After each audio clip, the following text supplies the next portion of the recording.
Hello, and welcome to Calm and Cozy Stories, a place where everyone can find calm and enchantment beneath the soft glow of the moon, right before drifting off to sleep.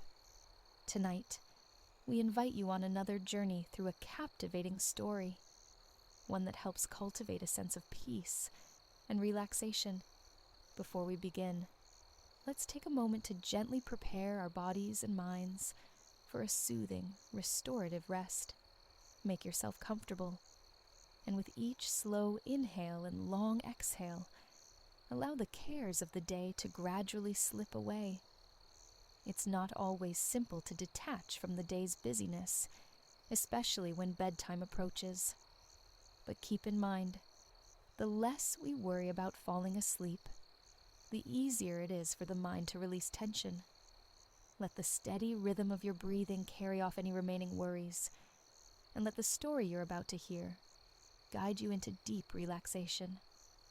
Now, settle in and allow the moonlit atmosphere to softly embrace you. Enjoy this story, and may you drift into peaceful, restful slumber here on Calm and Cozy Stories.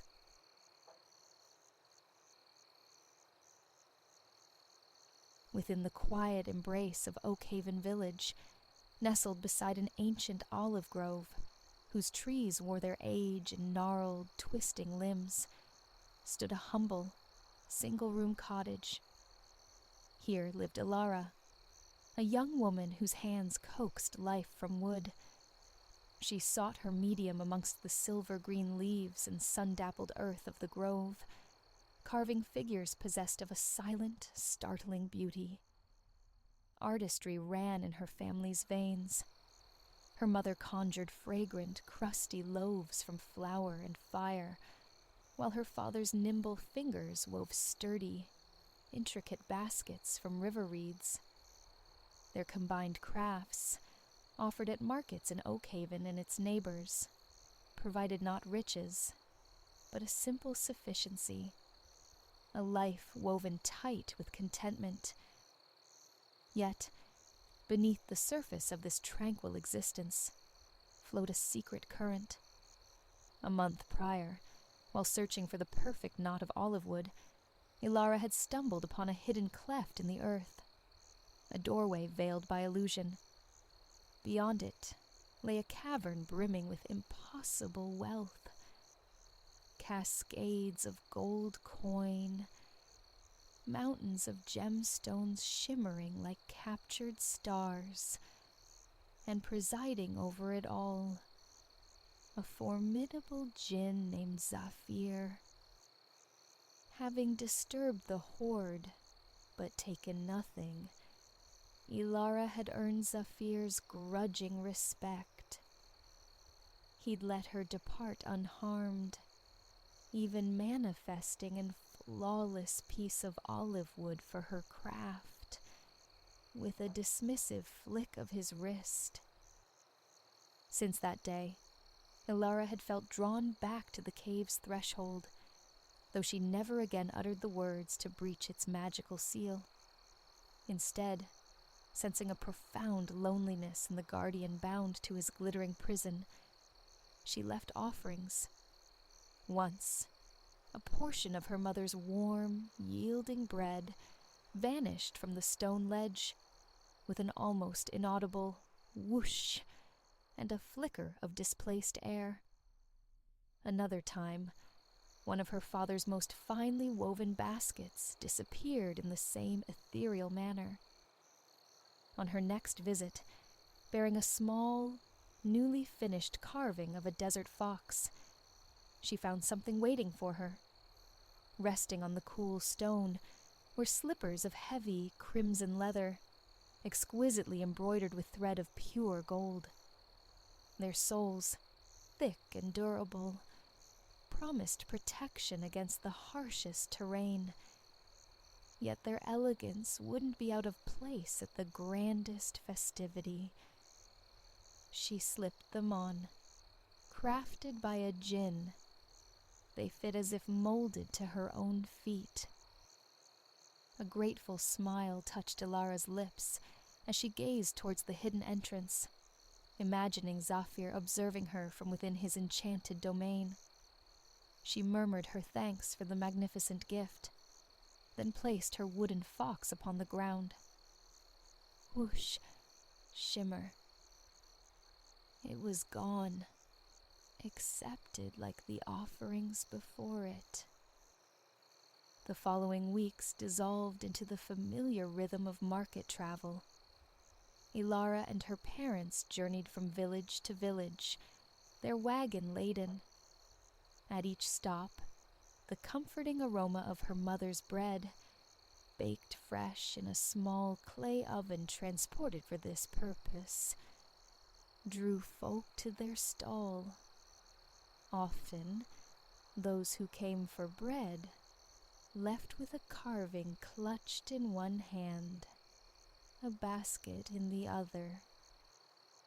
Now, with summer's zenith past and autumn painting the valley in warmer hues, they were home again, their wagons significantly lighter. The market season was waning, and Ilara welcomed the approaching quietude of fall and winter, months dedicated to replenishing her stock, coaxing new forms from the heartwood of the olive trees. For this, she needed raw material. The dawn broke clear and bright, the sky vast save for a few wisps of cloud. Pulling on her remarkable slippers, Ilara called to Cairo, her loyal dog, whose tail thumped in eager rhythm against the floorboards. Together, they set off towards the ancient grove, Ilara carrying not just her tools, but also a small clay pot of amber honey, purchased from a beekeeper in a distant market square, a gift for Zafir. They meandered between the venerable trees, their twisted trunks like sleeping giants beneath a canopy of dusty, oval leaves.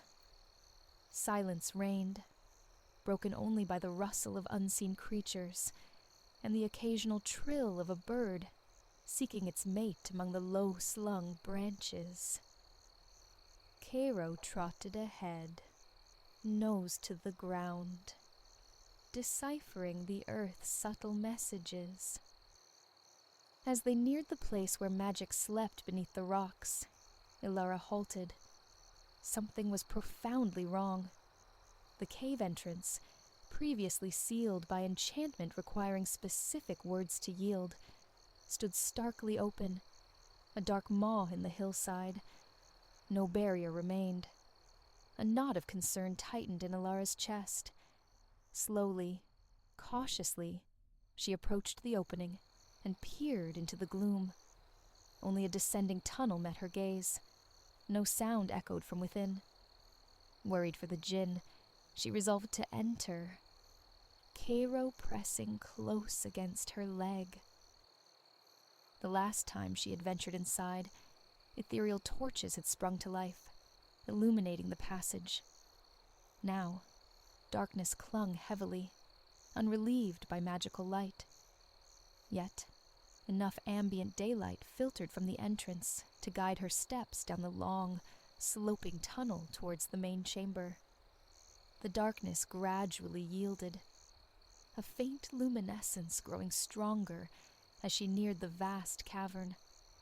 Looking up, Ilara spotted a small, natural fissure high in the ceiling, admitting a slender shaft of sunlight. What that light revealed stopped her breath. The immense chamber was utterly void. Gone were the legendary heaps of gold, coins large as her palm vanished without a trace. The mountain of jewels, the canvases rich with oils, the serene marble sculptures, all gone. The space felt hollowed out, immense in its emptiness. As Ilara walked slowly across the dusty floor, Cairo began his own investigation, sniffing intently into corners, gathering olfactory data from the lingering scents. Then, he discovered something wedged deep within a natural recess in the cave wall. He pawed at it, whining softly when it refused to budge. Drawn by the sound, Ilara knelt beside him. A faint metallic gleam caught her eye. Reaching into the hollow, her fingers closed around cool metal. With a little effort, she pulled free a simple brass lantern, unadorned and strikingly similar to those her parents used, though this one was tarnished and dull. Almost absently, Ilara rubbed a patch of the grime away with her sleeve. Instantly, with a soft rushing sound, Zafir materialized before her, immense and floating inches above the cavern floor. Ilara stumbled backward, landing softly, while Cairo erupted in a volley of barks at the towering apparition. The djinn, clad in loose trousers and a flowing tunic, cinched by a wide golden belt, regarded her with a familiar, knowing smile. Ilara could only stare, mouth agape. Cairo's barking persisted until Zafir glanced down, snapped his fingers with casual power, and produced a large, meaty bone, tossing it towards the dog. Instantly distracted, Cairo settled down with his prize. Relief washing over her, Ilara found her voice. "Zafir, what happened? Where is everything?" His resonant voice filled the empty space. The thieves whose hoard he had guarded, he explained, grew suspicious that their secret cache had been discovered. Bound to protect their ill-gotten gains, Zafir had initially kept silent about Ilara's visit to shield her, but their caution proved justified. One thief, lingering behind, had witnessed her leaving gifts at the cave's invisible threshold. Confronted, Zafir confessed her presence, but swore she had taken nothing. Trust, however, was shattered. The thieves, unable to rely on their guardian further, had imprisoned him within the unassuming brass lantern and spirited away every last coin and jewel to a new, unknown hiding place somewhere within the sprawling kingdom of the Sunken Lands. There he had remained, trapped, until her touch released him. Freedom sat strangely upon Zafir. Relief warred with uncertainty. His obligation to the thieves was dissolved, leaving him adrift. What now? He mused, his form shimmering slightly. Remain in this empty shell of a home? Or perhaps a spark of mischief lit his eyes. Indulge in the traditional pastimes of my kind, vexing mortals. Ilara frowned. That doesn't sound very fulfilling, she ventured. Isn't there something else? Something you've always wished to do that doesn't involve tricking people? Zafir paused, his gaze distant. I have often, he admitted slowly, dreamed of seeing the breadth of the Sunken Lands, to travel beyond this valley. A delighted gasp escaped Ilara. Me too, she exclaimed, clapping her hands.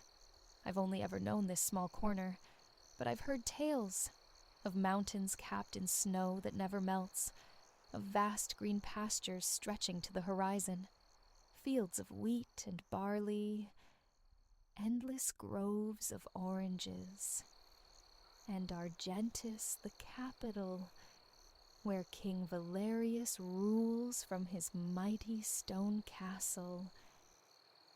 Her enthusiasm ignited a spark in Zephyr. "Your descriptions paint vivid pictures," he said. "Would you accompany me on such a journey?" Alara's heart leaped, but reality intruded. "Oh, I couldn't," she sighed. "My parents would worry terribly if I didn't return soon." Zephyr merely grinned, a flash of ancient power in his eyes, and snapped his fingers. With a soft, unfolding sound, a large, intricately patterned carpet materialized before them, hovering a foot above the cavern floor. "This," Zephyr announced, gesturing towards it, "will carry us faster than any horse, Ilara. We can traverse the entire kingdom in but a day, and in far greater comfort. We can see it all." The offer hung in the air, dazzling and improbable. To see her country, the landscapes of legend. Ilara hesitated only a moment. A sense of adventure, potent and irresistible, surged through her. She nodded decisively, stepping onto the surprisingly firm weave of the carpet, and settling cross-legged near the back. Calling Cairo, who leaped up eagerly to curl in her lap, she watched as Zephyr floated to the front. "To the mountain villages," he commanded the carpet softly. With silent grace, the carpet drifted through the tunnel, emerged into the bright sunlight, and descended rapidly. Soon, they were soaring above the familiar canopy of the olive grove, the world shrinking below. Ilara gripped the edge, a thrill mixed with fear churning within her. But as they glided smoothly onward, the fear melted away, replaced by sheer wonder. Oakhaven passed beneath them, her own cottage a tiny speck in the patchwork landscape. Villages that represented a day's hard travel on foot flashed by in mere moments as they left the valley behind. The terrain began to rise, the gentle valley floor giving way to the rugged foothills of the sunken land's great mountain range. The carpet climbed effortlessly, matching the ascent. Below, the earth grew rocky, scored by the thin ribbon of a path carved for hardy travelers. Higher they flew, and the air grew sharp, biting with a chill that seeped through Ilara's simple clothes. She shivered. Noticing her discomfort, Zephyr snapped his fingers again. Instantly, Ilara found herself enveloped in a soft, thick woolen coat, a matching hat warming her head. Cozy and grateful, she smiled her thanks. Soon, patches of old snow dappled the rocks below, like scattered white pelts.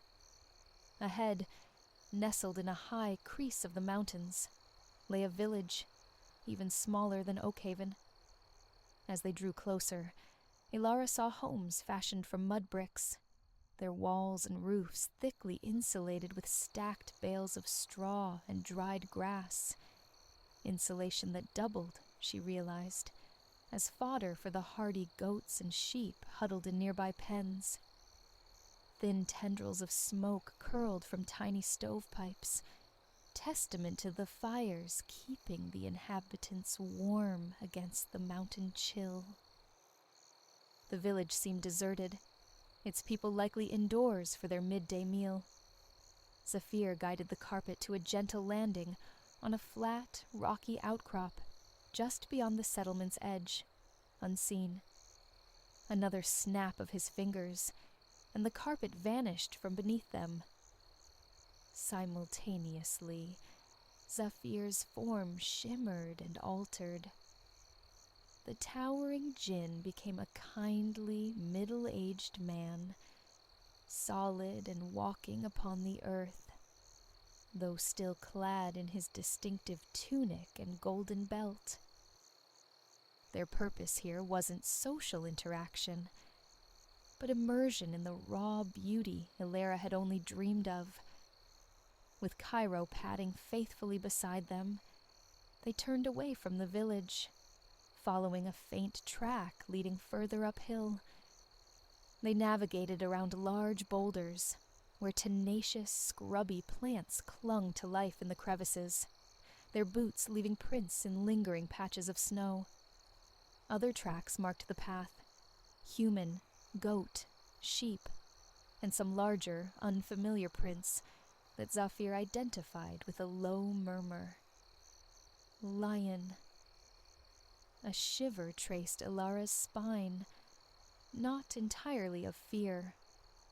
Protected by Zafir and fueled by curiosity, she whispered, "Can we find it?" Eyes scanning the ground, they moved slowly, following the great cat's trail.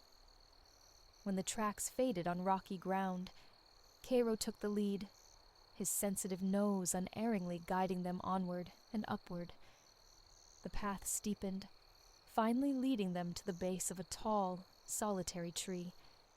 Cairo sniffed eagerly around the trunk, then looked up, letting out a soft bark. There, nestled amongst the sturdy branches, reclined a magnificent mountain lion. Its tawny coat was thick and sleek, the tips of its tail and tufted ears a darker shade, its eyes like molten gold observing them with wary indifference. Clearly shy, it desired no interaction. Ilara hushed Cairo, and after a moment of silent admiration for the wild creature, the trio quietly retraced their steps. Breathing in the clean, crisp mountain air, Ilara felt invigorated. On their way back, they noticed a small side path they'd missed earlier. Following it, they emerged into a hidden sanctuary. Before them lay a pool of water so clear it seemed like liquid crystal, encircled by smooth gray rocks. Feeding the pool, a waterfall tumbled from a high ledge, its cascade shattering into a mist that caught the sunlight, sparkling with the ephemeral brilliance of scattered jewels. Had the air not been so bracingly cold, Ilara would have longed to wade into the inviting water. Instead, she drank in its beauty, warm and dry in her enchanted coat. Returning to the main path, they climbed to its highest point. The vista unfolded around them, breathtaking. In one direction rose even taller peaks, their summits permanently mantled in white. Turning, Ilara could just make out her own valley, a distant green smudge. And stretching away in another direction lay the fertile plains, the breadbasket of the kingdom. That, Zafir confirmed, was their next destination. Back at their landing spot, Zafir snapped his fingers. The carpet shimmered back into existence, and the djinn resumed his true form. They settled onto the floating weave, and Zafir instructed it towards the farmlands. The descent was dreamlike, the world rushing up to meet them. The landscape transformed with dizzying speed, the temperature climbing steadily. Soon, Ilara gratefully shed the woolen coat and hat. The rocky slopes gave way to rolling hills, then flattened into vast fields ripe for harvest. They soared over a large, prosperous-looking village, before Zafir guided the carpet to land beside a sprawling orange grove. Again, the carpet vanished, and Zafir adopted his human guise. Ilara gazed with pleasure at the orderly rows of trees to her left, their dark green leaves a vibrant contrast to the dusty olives of home, their shade deep and inviting. Across the narrow dirt track to her right stretched a field of tall cornstalks, a sight entirely new to her. Intrigued by their height and density, she squeezed between the rustling plants for a closer look, Zafir waiting patiently by the roadside. She had only taken a few steps when a dry, scratchy voice croaked, "Well, hello there." Ilara spun around. No one. Then her eyes fell upon a glossy black crow, perched jauntily on a bent cornstalk, head cocked, regarding her with intelligent, bead-like eyes. It ruffled its feathers and repeated, quite clearly, "Hello." Surprise flickered. But after flying down a mountain on a carpet guided by a djinn, a talking crow seemed almost plausible. Ilara smiled. "Hello," she replied. "How is it that you can talk?" The crow shifted its perch. "Not sure myself. Listen to the farmers chatter day in, day out. Picked it up, I suppose." It sounded slightly wistful. "They never pay much mind. You're the first to talk back." It gestured with its beak towards the trees. "I live over there. Just pop over here for snacks." "Would you show us your home?" Ilara asked. With an agreeable caw, the crow launched itself into the air, flapping across the track towards the shady grove. Ilara and Cairo followed, Zafir falling into step beside them. They found the crow waiting on a low-hanging branch near the heart of the grove. Filtered sunlight dappled the ground, and a soft breeze stirred the leaves. The air was sweet with the scent of citrus, the branches laden with heavy, deep orange fruit. As Ilara admired the peaceful scene, a young farmer emerged from between the trees, pushing a wooden wheelbarrow half filled with gleaming oranges. He greeted Ilara and the disguised Zafir cheerfully. "Lost, are you? Need directions?" Ilara explained they were merely visitors, captivated by the beauty of his grove. Pleased, the farmer waved a hand expansively. "Feel free to wander. Pick yourselves an orange or two for the road, compliments of the grove." Mindful not to impose, Ilara selected just 2 fruits, thanking him warmly. As the trio strolled leisurely beneath the canopy, she peeled the fragrant skin, the juicy segments bursting with sweetness on her tongue. The crow hopped from branch to branch nearby, offering snippets of harmless avian gossip, a curious, unexpected companion. But the day was advancing, and Argentus, the capital, still beckoned. With a final nod to the farmer and a wave to the crow, they returned to the edge of the grove. Zafir summoned the carpet, resumed his djinn form, and they climbed aboard. "To Argentus," he commanded. The carpet surged upwards, the fertile plains dissolving into a vibrant patchwork below. Soon, the cultivated fields gave way to denser clusters of houses, then towns, signaling their approach to the great city. Zafir directed the carpet to descend into a small copse of trees, close enough to the city gates for convenience, but screened from prying eyes. Carpet concealed, Jinn disguised, the three travelers walked towards the capital. It was market day, and Argentus pulsed with energy.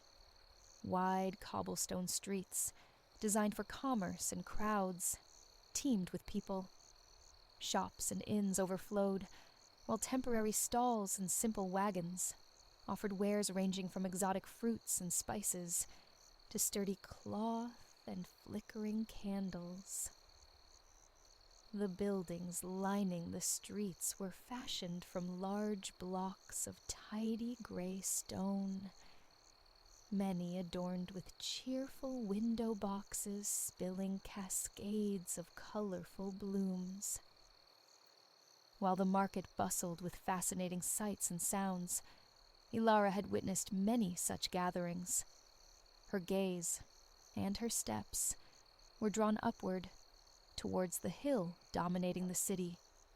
There stood the royal castle, home to King Valerius. It too was built of stone, but this was different. A unique granite, quarried far to the south, possessing a remarkable green hue that made the structure glow, setting it apart even in this city of stone.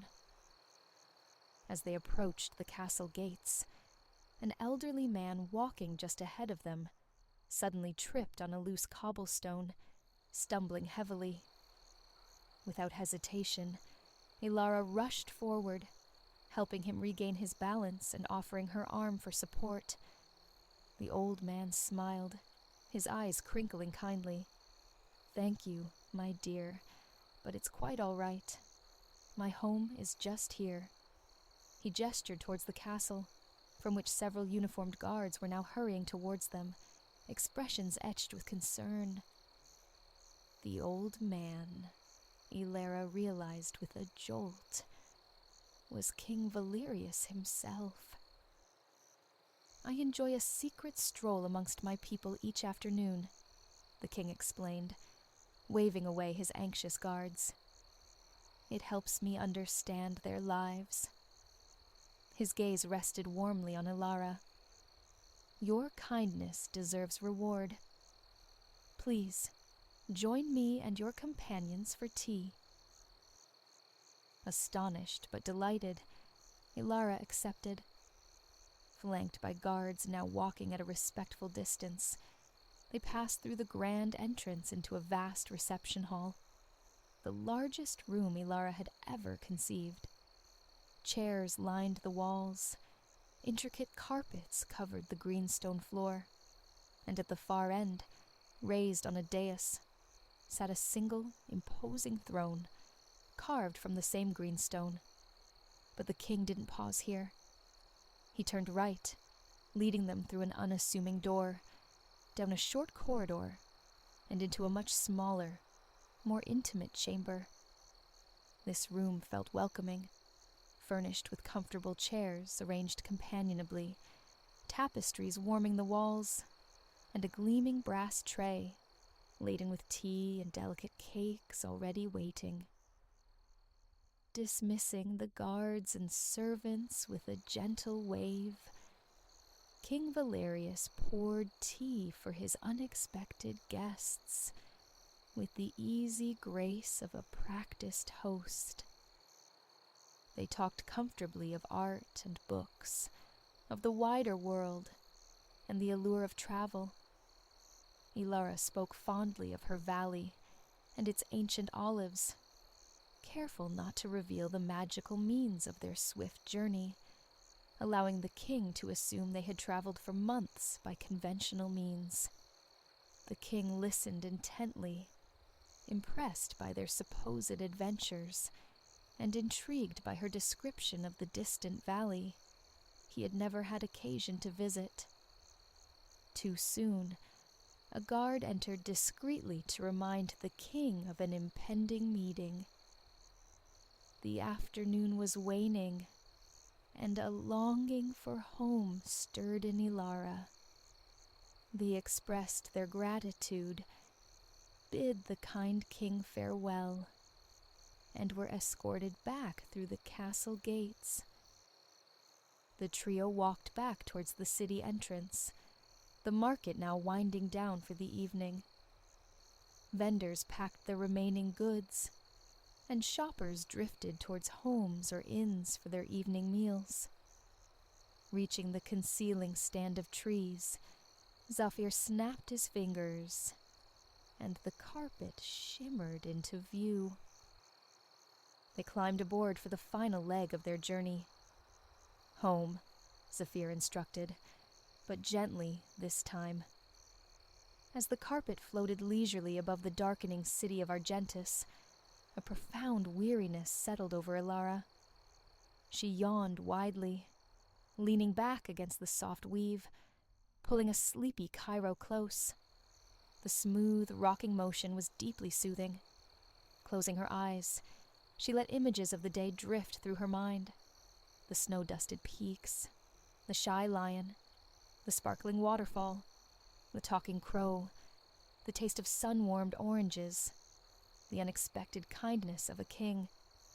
It had been a day spun from magic and wonder, a tapestry of memories she would forever cherish.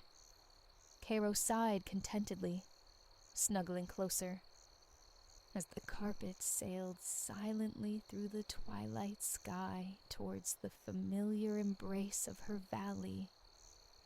Ilara, cradled by magic, drifted peacefully into sleep. Let the city's pulse recede, replaced by the theater of imagination. Our scene unfolds on a hushed artery of the metropolis, sometime after the sun has dipped below the concrete horizon. Street lamps cast a honeyed luminescence onto the pavement. Here, though enveloped by the urban sprawl, the faint, familiar thrum of crickets weaves through the layered sounds of distant traffic and the murmur of lives unfolding on busier thoroughfares. Footsteps heading towards evening meals, pre-theater anticipation, leisurely ambles. Yet, this particular side street remains tranquil. An occasional vehicle glides past, but mostly, the human presence is sparse. Solitary dog walkers, figures merging with the flow towards more vibrant avenues. Before you looms an edifice of considerable height, its facade a sheer curtain of glass, reaching for the deepening indigo sky. Above, clouds drift, catching the city's scattered light, painted in transient washes of pearl, amber, rose, and even faint cerulean. For a beat, you pivot, facing away from the structure to absorb the skyline encircling your quiet street. The city unfurls, a vast tapestry woven with pinpricks of light, windows blinking awake or dark as people transition between office and home, perhaps visiting friends. Night shifts commence. Distant skyscraper lights ignite as others extinguish. A city, you muse, perpetually thrumming with vitality, an invigorating current. Knowing countless others navigate their own stories nearby fosters a peculiar connection, a shared journey felt even in solitude across the unseen distances. With a quiet exhalation of contentment, you turn back. The building's glass skin mirrors the urban constellation and the ethereal drift of clouds. No signage adorns this reflective surface, only a stark number. You'd stumbled upon the address almost by chance, noted on a flyer tacked to a lamppost, its tear-away tabs dangling beneath the enticing name, the Ethereum Spa. With the evening stretching unplanned before you, it felt like the perfect moment to investigate this curiosity. The entrance is seamless, mirrored glass reflecting your own form, and the cityscape behind. Though light emanates from within, the interior remains obscured. A long, cool bar of polished metal serves as the handle. No time like now, you think, extending a hand. The door yields with a gentle push, swinging inward to reveal the soft radiance of warm, white light. You step across the threshold, the door whispering shut behind you. A moment's pause allows your eyes to adjust from the night's embrace. You find yourself in a lobby of understated opulence. Flanking the entrance stand large, white ceramic planters, each cradling tall, fan-like fronds that introduce a verdant grace to the predominantly white and cream palette. Ahead, a bank of elevators awaits, each door accented with polished gold trim. The same lustrous metal details the call buttons and the light fixtures overhead. Nothing else occupies the space. No reception desk, no diverging corridors.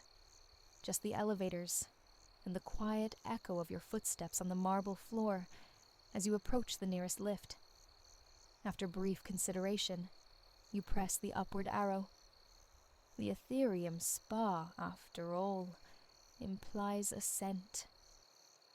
Seconds later, a delicate chime signals the imminent parting of gleaming white doors. They slide open to reveal an elevator cab walled in glass, also trimmed in gold. Every surface gleams, impeccably maintained. Stepping inside, you turn to the control panel. At the apex, a button marked simply A. Beside it, elegant engraving reads, Ethereum Spa. You press it gently. The same soft chime sounds before the doors seal. With barely a sigh, the glass capsule begins its ascent to the uppermost level. Its easy pace offers a chance to truly appreciate the building's design. Through the transparent panels, framed by the structure's own glass exterior, the city unfolds beneath you. You watch, captivated, as its lights spread like scattered jewels towards the horizon. This long past sunset, only the faintest memory of day remains. A deep, bruised orange-blue, bleeding into black at the farthest edge. Looking higher, past the spires and towers, beyond apartments, shops, billboards, and office blocks, the night sky reveals itself, dusted with stars. A few attenuated clouds drift languidly, mirroring the city's glow. The panorama is nothing short of spectacular. With each floor gained, the city's vastness expands. Taxis and cars shrink to multi-hued specks, navigating the grid far below. Traffic signals and illuminated signs become distant fairy lights, small enough to adorn a window pane. You glide upward, seemingly towards the stars themselves, until the elevator slows to a gentle stop. The delicate chime sounds once more. This time, the doors open onto a refined waiting area. Large, leafy plants, kin to those in the lobby, grace each corner, their presence softened by hanging vines trailing down the walls behind them. To one side sits a check-in desk. Upon its front, in the same fanciful script seen in the lift, the name The Ethereum Spa is emblazoned in gold. The wall behind the desk is a marvel, a floor-to-ceiling waterfall fountain, curtains of water streaming down glass into a shallow basin below. For a moment, you close your eyes, absorbing the quiet murmur of the water, a sound that instantly soothes the mind. You draw a deep breath, welcoming the nascent calm, and release it, feeling subtly refreshed.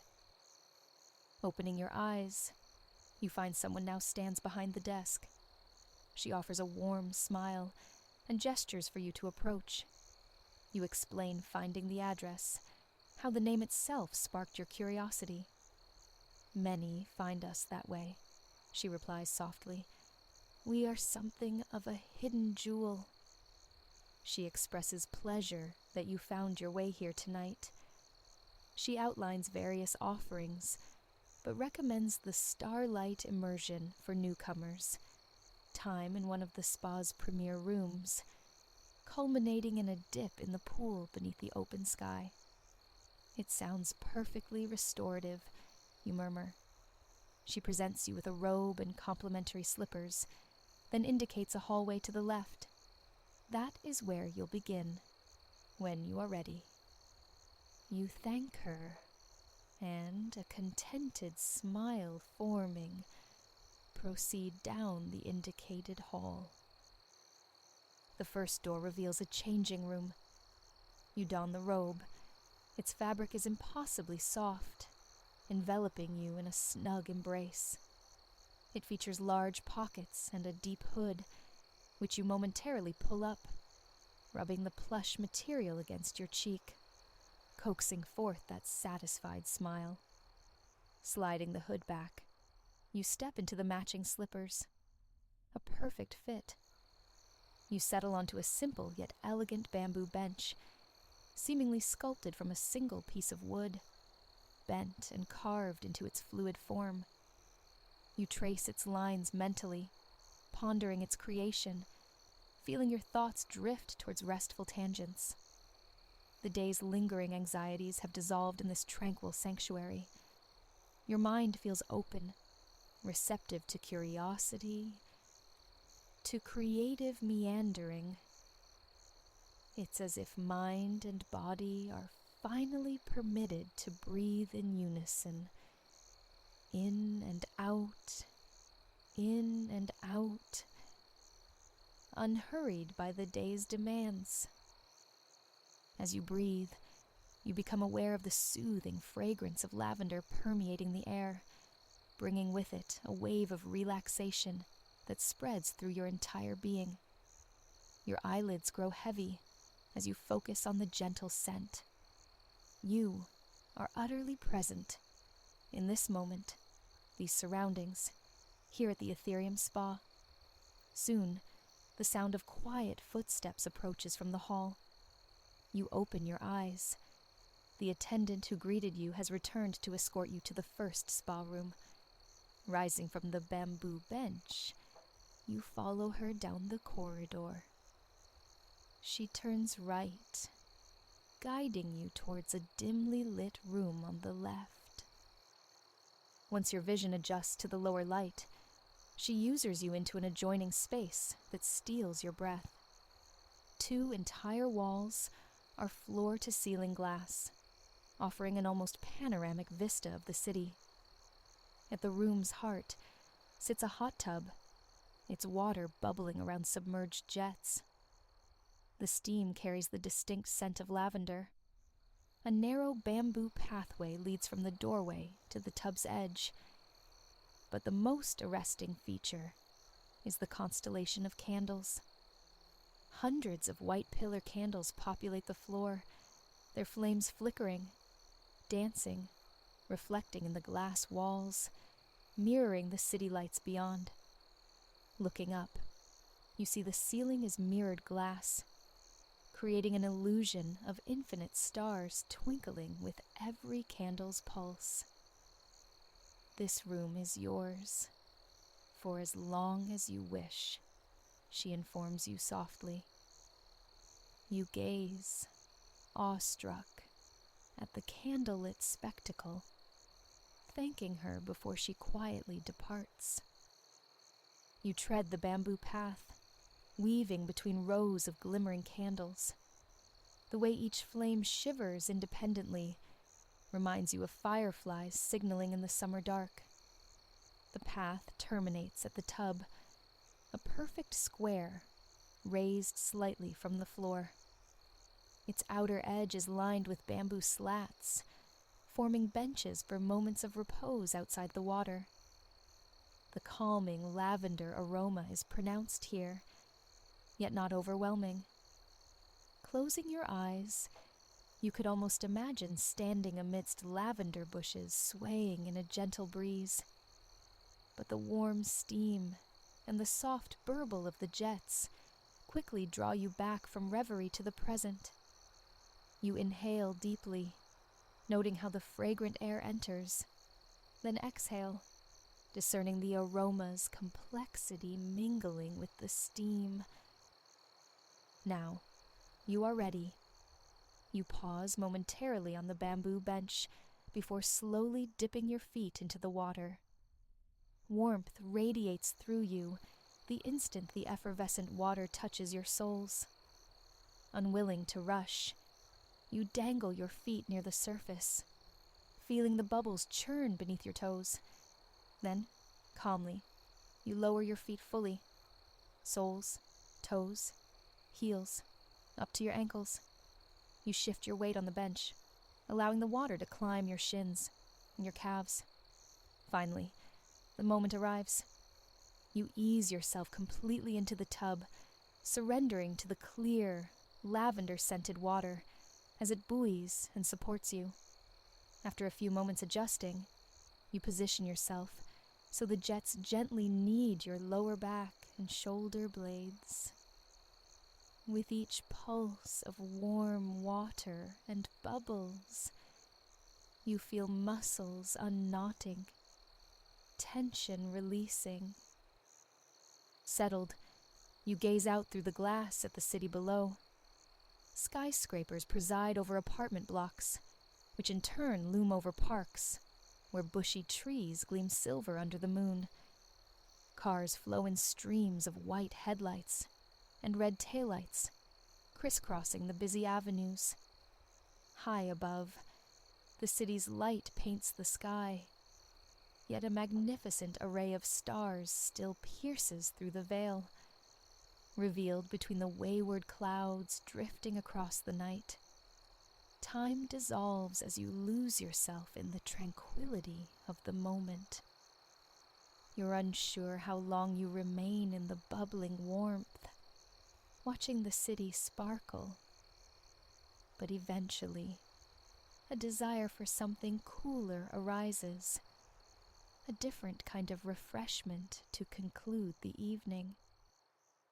You emerge from the hot tub, wrapping the soft robe around yourself, sinking into its comforting plushness. Soon, the attendant reappears. The final experience awaits outside, she says with a knowing smile. The thought is intriguing. Anticipation stirs. She leads you from the candlelit haven down another hallway. At its end, she pushes a long metal bar, opening a glass door. You follow her out onto the rooftop terrace. A light breeze greets you, making you grateful for the warm robe and slippers. It's not cold, though. The air feels crisp, perfect for a night like this. She guides you past wicker armchairs adorned with plump cushions, past more potted plants in their white ceramic vessels, past a pair of daybeds designed for languid afternoons. She stops before the most breathtaking swimming pool you have ever encountered. An infinity edge creates the illusion of water merging directly with the skyline. Of all the vistas tonight, this is undoubtedly the finest. Again, please enjoy it for as long as you like, she tells you, before turning back towards the interior. You offer your thanks for her gracious hospitality, then turn back to the pool. It glows in a resting turquoise blue, illuminated by soft lights shimmering beneath the surface. Tentatively, you dip a toe in.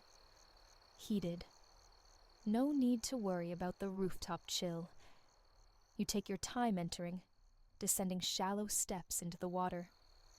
At the bottom, it reaches only your waist, prompting you to move towards the deeper expanse. Soon, you are buoyant. You draw your legs up, perform a few lazy kicks, then lean back, floating, eyes turned towards the heavens. The sky is strewn with so many stars tonight. Counting them would be an impossible, delightful task, even if you floated here for hours. Instead, you locate familiar constellations, watching as clouds drift across them on the gentle breeze. The warm water cradles you like a comforting embrace as you drift idly, letting the pool's subtle current guide you. You focus your awareness, the lap of water against your back, the familiar clean scent of the pool mixed with rising steam, the vastness of the stars and clouds, the temperature on your skin, a symphony of quiet sensations. In the suspended moment, gratitude washes over you for the pool's embrace, the celestial display, the magnificent city itself. Silently, you offer words of kindness to yourself. It was your decision, after all, that led you here, the choice to pursue curiosity, to try something new. The power of small choices can be easily overlooked, but tonight, you feel thankful for them, for the path they forged to this wonderfully calming, centering place. This gratitude fills your mind, a profound sense of peace settling within. Your heart feels open, expansive, keenly aware of the invisible threads connecting you to every other soul animating the city tonight. This place, this experience, is now woven into the fabric of your journey, as are all the lives unfolding below. Finding your balance, you sit up, paddling gently towards the infinity edge. Resting your arms on the smooth lip, you gaze out, encompassing the city and the star-dusted sky in one view. You are welcome to remain here as long as you desire, drifting between the water and the view, heading home only when sleep calls. But for now, you simply savor the profound calm, the feeling of the warm water enveloping you. You are utterly, completely at peace. Here, at the Ethereum Spa.